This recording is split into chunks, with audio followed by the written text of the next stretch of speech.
Hi, Dante. Hi, Suzanne. I'll get my camera on just a sec. Okay. There. How are you? Good. Sorry, I was running late. There we are. Oh, no worries. I'm running late and I haven't slept a wink all night. Oh, So, no. yeah, that's what these bags under the eyes are all about. Yeah. No, it's all good. I'm just in a really creative space right now and I have a newborn baby, so Ah, congratulations. thank you. Yeah, and life is just really busy and beautiful. We recaptured a swarm of bees that we have here on the roof. Ah, And wow. yeah, I watched them swarm up and then head over into the forest nearby, and we found them the next day just sitting there in this big ball. Huh. And we recaptured them and brought them in a different hive. But this morning they all fled. There wasn't a single bee in there. And Oh, we're really? talking about 7 pounds of bee. Very mysterious, I find. I don't know if you've ever worked with them before, but I haven't. I mean, a friend of mine in Vancouver uh, keeps bees and creates honey. So, I mean, briefly I've been around them, but not on any consistent basis other than, the few that flitter around the garden. well, thank you Um, for consenting to do this interview. yeah, so are we recording? Yeah, Uh, I have a really funny setup right now because okay. I was trying to figure out how to do a recording on my Skype iPad, and I can't do that. So I Okay. tried to do it on my Mac laptop, but it's too old and it won't work with the recorder. So the setup I have is I'm sitting on the bed. I have my camera on a little funky tripod on my lap, and I'm aiming it at the iPad screen. Okay, because you keep moving. You're on a Yes, wave. I know. And when I laugh, the camera jiggles. Yeah. So sorry So about that. We're a little rocky over here, but yeah, that's okay. So on my screen, I look really overly lit. Is it okay from your perspective? oh yeah, yeah, I, it's I look fine. all white here, so No, that's all good. okay. Nothing in the background that's embarrassing. Um, dirty socks on the floor, maybe? Can you really see dirty socks on the floor? No, of course There not. could be. I'm gonna look. Don't worry about it. You should see my house. There could really be dirty socks on the floor. Yeah, yeah. Busy life in your household. Oh 4-year-old and yeah, new baby. it's wonderful. I just love this place. I'm putting on a rewilding event this weekend, and Oh, that's going to include beekeeping, archery, fermentations, an earth spa that I do using clays and seaweeds, and a okay. sweat lodge. Yeah. So that's happening this weekend. I'm way behind on everything, and it's fine. I'm going by my own time. It's my own business, and I Yeah. love it. Yeah. Good. Good. I guess you saw the list of questions there. I did. Yeah. Yeah, I don't have them in front of me because I don't want to be like a pre-written response. for So sure. I'll just we'll do it organically. Yeah, it sounds good. So I'm going to be looking at my other laptop beside me because that's where the questions are. Sure. I'd like somebody to take a picture of me right now and see how ridiculous I look. It's the best background ever. You're kind of part of a tapestry. That's right. Okay, so the first question is, how did the experience impact your lives? Well, I mean, I would say hands down, it was the best year of our life as a family. Uh, that experience, and then since then, I think there's many lessons that we learned from that time in the bush, and we continue to try hard to hold on to them. Some days better than others, but I think we just really realized all the benefits. And the possibilities that come about when you slow down a bit and when you try and be in the moment. And Hmm. so we continue to try and incorporate that into our life. As I say, some days it's more successful than others. But Hmm. um, I think the kids, for example, they really value their free time. So they will not let us overschedule them anymore, and they have no difficulty filling up their free time with creative endeavors. They don't really spend much time on screens unless they have to be on the laptop for homework. Mm-hmm. So that's something I really noticed. They continue to be really creative people, independent, really resourceful. Hmm. We as a family have decided that nobody will own a cell phone. Beautiful. And just because I think as parents we realize how distracting that will be. Yeah. The laptop is hard enough. Mm-hmm. and emails, but if that's on our person 24/7 or even half that time, that we'll never achieve being in the moment again. So, I would be lying to say that I don't spend too much time on the computer now. Mm-hmm. I do. It's one of the ironies of making a film and promoting it, and it's specifically ironic for this film, but it's easier to see when it's getting out of hand. It's easier to pull back. And when I do, close the laptop or hide it away, then I can just feel like I am in the moment and my mind isn't always going 100 different directions and thinking about everything else in the world. I have the same problem because I'm starting media, and part of my message is that turn off the media, get back into immediate experience. So I need to balance my media exposure and my time online. Facebook, I'm going to a minimum, but I'm trying to create something really different here. So I'm using those as tools, but they're so life-sucking and distracting. Yeah. If you use them as tools, they're great, but it's easily, it becomes an addiction and a burden, I find. Yeah, totally. I don't know if the film Project Wild Thing came to Souk Awareness Film Night or not. It's a UK documentary and kind of about similar topic, but in a humorous way. A fellow in the UK decides he's going to market nature as a commodity to try and get kids to spend less time on their screens and more time out in nature, and he does a pretty good job of creating things like apps that would get you outside and give you things to do and activities. But the irony at the end of the film is that he is like at the beginning of the film, he's trying to pull his kids off their screens and get them to go outside, and then the whole film is about how you can get kids to spend more time in nature and less time on screens. And at the end of the movie, he's so caught up in this these wonderful apps and this project that's doing so well that it's his children who then have to get out his rubber boots and his coat and pull him away from the screen and get him outside. So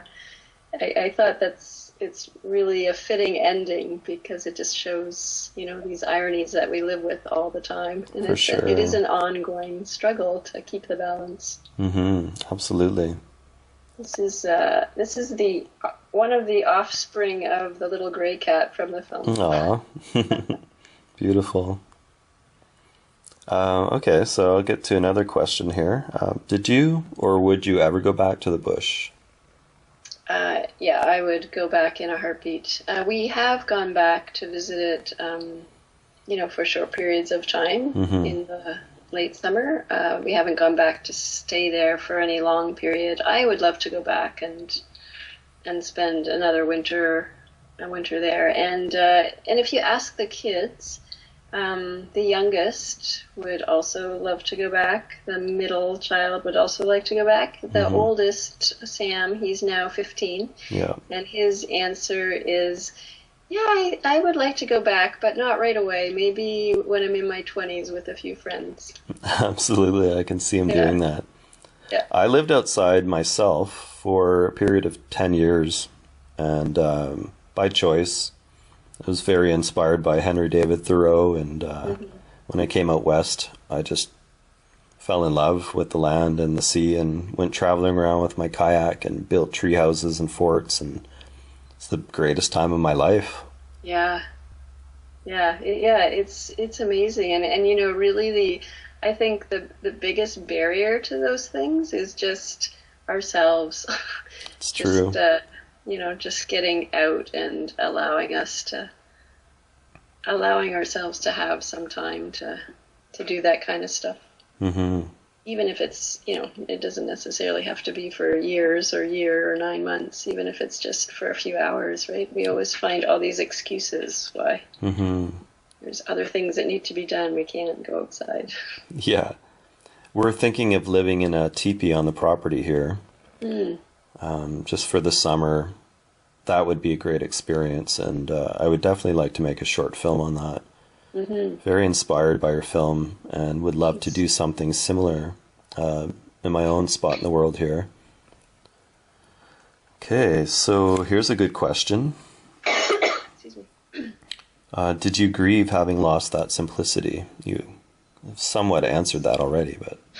Yeah, the answer is clear, yes. Yeah. It's definitely. Okay, and how did it affect the kids afterwards with their impact with technology especially? And you kind of touched on that as well. Yeah, it's interesting. They don't really crave technology. They're not asking for iPads or cell phones, and my middle daughter, who's now 12, she says she doesn't really understand why her friends think that it's important to have those things, because at this stage of her life she doesn't really see any reason why she would need one or want one. So they do use a computer. They need to for school, and school's getting more and more computer based, but yeah, they don't have any huge cravings for the technology. That's great. Hey, what was the planning process like, and how long did it take for the idea to congeal, and who thought of it? So, 13 years before this experience, my husband and I had done something similar, just the two of us, before we had kids. It was early on in our courting phase, and I guess it was a bit of a test to see if it was a relationship that would last or not, to spend 9 months in an 18 by 18 cabin over the winter together. Good test. And so when we went and did it that time, it was all kind of guesswork as to how much flour we would need, how much sugar, how many cans of tomatoes, things like that. But being rather the kind of meticulous personality that I am, I did actually write down everything that we consumed, like how much we used of different things. Yeah. So I did have that as a base list to go by this time, and then kind of extrapolated from that what I thought we would need for 5 of us. So that was handy. There was still a lot of guesswork, I would say. And I think it was probably about 2 or 3 months of some pretty solid preparations, of ordering and stockpiling and gathering and trying to figure out what we would need before we left, during which time, my kids saw very little of me, and I saw the irony in that too. But yeah, probably 2 or 3 months of pretty solid trying to figure it out. Did you enjoy that period of planning? And I always enjoy that part of a big trip. And yeah, to a degree. I mean, it's kind of a puzzle where you're trying to figure out the pieces. I think the part that I don't enjoy about any of those endeavors is just kind of how all-consuming they can become. Right. So, I like the process, but when it becomes all-consuming, then I'm not so happy about it anymore. But it was worth it. In this case, it was definitely worth it. So this is my own question. What did you set about to do with the making of this film and this experience for your family and for your message to the world, maybe? Yeah, well, the experience came first. The idea was not we should make a documentary about leaving our hectic lives. The idea was we need to leave our hectic lives to reconnect as a family and get our priorities straight again. Right. And the idea to document it through film came actually quite late in the process, probably only about 6 weeks before we actually left. And the reason I decided to document it was that there was so much curiosity from friends and family down south. In the north, it's not that, the concept isn't that unusual to go live in the bush. People, there are people here who've raised their families in the bush, who've lived in the bush for way longer than and way better than we did, and had to eke their living doing it in the process. So when we decided we were going to do this, there was nothing but encouragement and congratulations from people in our community, because I think up north there's also, amongst the First Nations people and the non-First Nations people, there's an understanding of how grounding it is to be out in the wilderness. It's kind of grounding for the soul. Yeah. And so people get that and encourage it. But it was more of a foreign concept for friends and family down south. And I know it's not foreign for everybody down south, but certainly for more urban dwellers, there was a lot of curiosity about why we would do it in the first place, but also what that would look like, and especially with the kids. So I thought, gee, I should document this. And because I'd been making short films, it seemed a kind of natural to decide to document it with a camera rather than pen and paper. And so I did. And the thought was that hopefully I would just be able to capture what that experience was for us. And at the time, not knowing which way that was going to go. I had an idea from doing it before with Gerard that it was a really positive experience, but I hoped it would be so with 3 kids, but I didn't really know. That was the big unknown, right? Yeah. Would they drive each other nuts? Would the novelty wear off after the first month and they'd be just craving to get back to the town and their friends? And would it be a constant battle, and would we all just get on each other's nerves? So it was a bit of an unknown.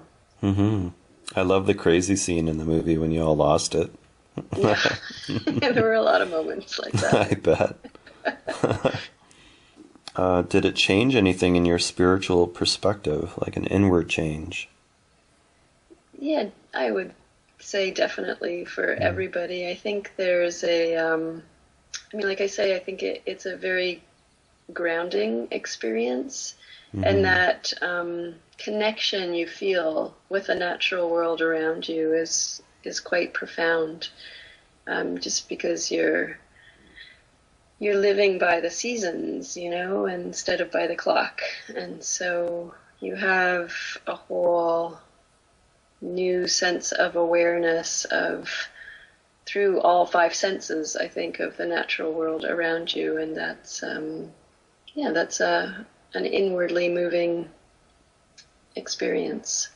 And also time just to have space in your own mind. I'm sure that's what people search for through meditation, is just having some space within their own skull. Absolutely. And so it definitely gave us that. And also, again, just that, not only a connection with the natural world around us, but just a deeper connection, I think, for each of us to ourselves and our own, what makes us tick, more innovative, and what's important to us. But as a result of your time without technology? Definitely. Yeah, pretty obvious. Yeah. I mean, we had never, we had never built a cache or a cabin before, so so the cache was a whole new experience. You saw in the film that we made cheese, right? And that is something we had never done before. In fact, we learned how to do that from reading Little House on the Prairie. Nice. That Laurel Ingalls Wilder is so detailed in her descriptions in that book that we actually just sort of could use the page or two where they describe making cheese and say, let's try it. And it worked. So yeah, in so many ways. And from the kids, of course, I mean, much of their ingenuity ended up in the cutting room floor, but you still saw, their ability to create things out of almost nothing. And, Sam would bend willows and make games where you're tossing willow hoops through the air and, making their own bows. And I mean, it's just, yeah, in spades, I would say. And it just spontaneously seemed to come forth. Yeah, exactly. I mean, some people sometimes ask me, how did you think about all these different crafts and ideas before you went in the bush so you'd have them for the kids to do? Well, the vast majority of everything they did came from themselves, and it was spontaneous and on the spot. And all I really had to do was make sure there was, a few tools like pencils, crayons, paper, and the great outdoors. Absolutely. So what was the impact on your husband having to go back and forth?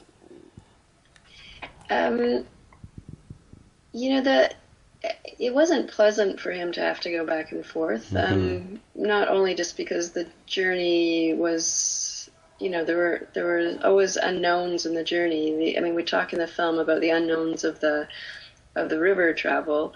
Then when he would get to where the trek was, just parked in the middle of nowhere, there was also, how does he get the trek started? So sometimes he'd have to make a fire, on the ground under the oil pan of the truck, or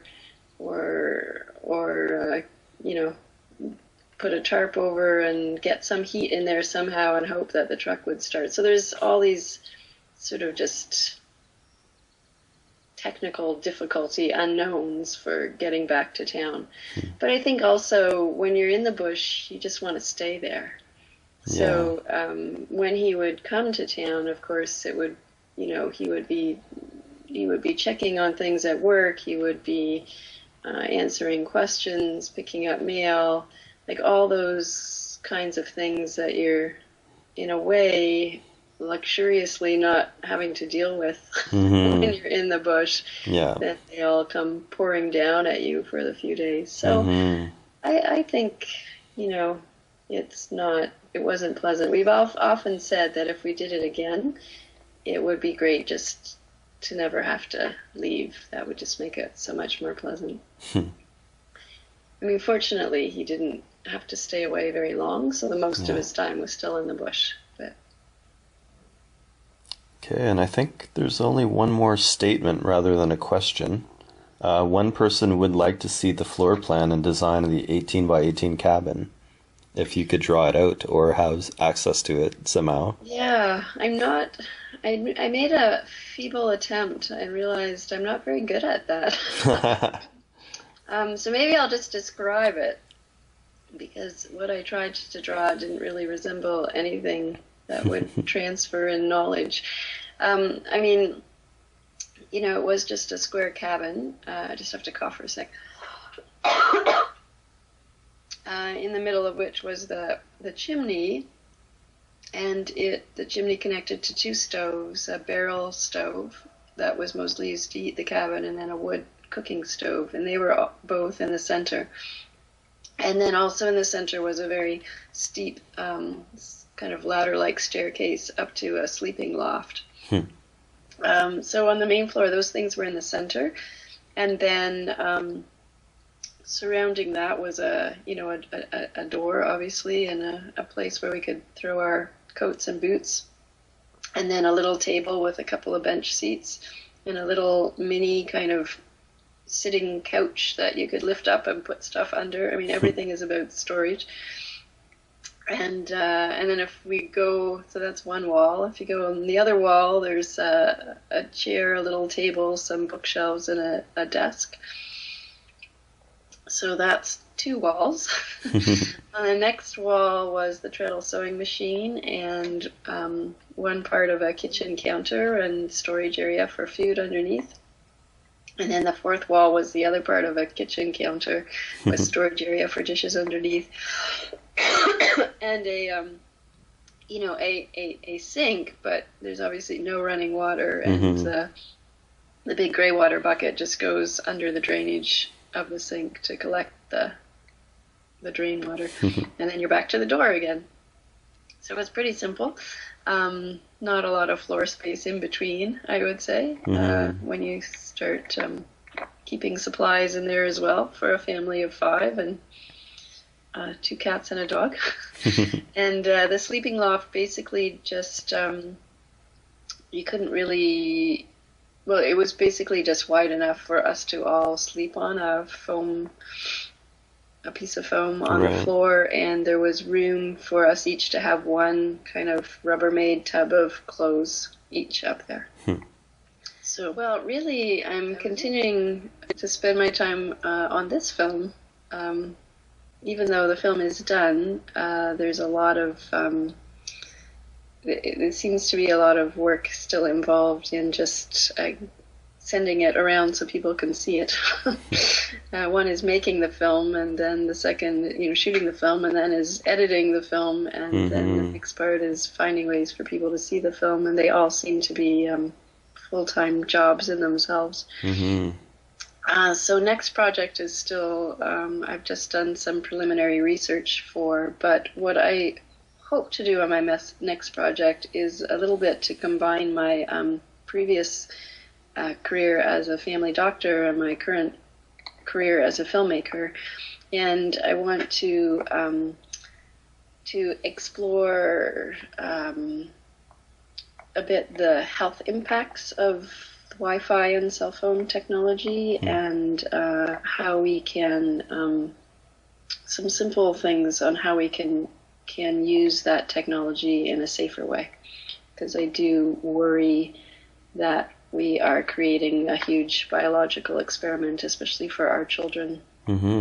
Much Wi-Fi and cell phone radiation or microwave waves that they're exposed to all day, all night. Not to mention all the psychological trauma that's hidden, well, not so hidden, really. Yeah, there's the huge zombie social apocalypse and, all those social issues around it. Yeah, there's huge social impacts as well. And they do tie hand in hand. There's also some really interesting research that was done by reputable scientists at Columbia University and whatnot that weren't industry based that suggests there could be some significant health impacts as well. And that's a part I think that's a little less known about, that I'd like to explore and share some information about. Right. Yeah, I share the same concern. The event I'm putting on this weekend is going to be Wi-Fi free zone. That's great. Yeah, if you want to use your Wi-Fi, you have to go up the street. That's great. Yeah, I really believe that we just need to recreate some Wi-Fi free spaces in our world, especially for our kids. Yeah. That's the beautiful thing about the forest too, is that there is no Wi-Fi there, but it's a deep connection. And hopefully it'll stay that way, but there's push to put it in the other direction, of course. Oh yeah, absolutely. Wi-Fi in national parks and all the rest, but hopefully we should be plugging into the mycelial networks, like in that movie Avatar with the home tree. Right. Direct download. Well, thank you so much for this interview. It's been a pleasure talking to you and seeing you face to face and through two cameras and technology. Yeah. Yet another irony. Absolutely. There are so many. Yeah, no, thank you. And it's great that there were so many people who came out to see the film. Yeah, I'd like to show it again. We're having a video awareness night here at my place, in like an outdoor one. So we'll have a screen and a projection. I would love to play your film for people. Right. Okay, well, you can get in touch with me through technology. Okay. Talk about how that could work. Sounds good. Thank you very much. Thanks so much, and good luck with the events this weekend. Okay. Great. Okay, thank you. Ciao, take care. Okay, bye-bye.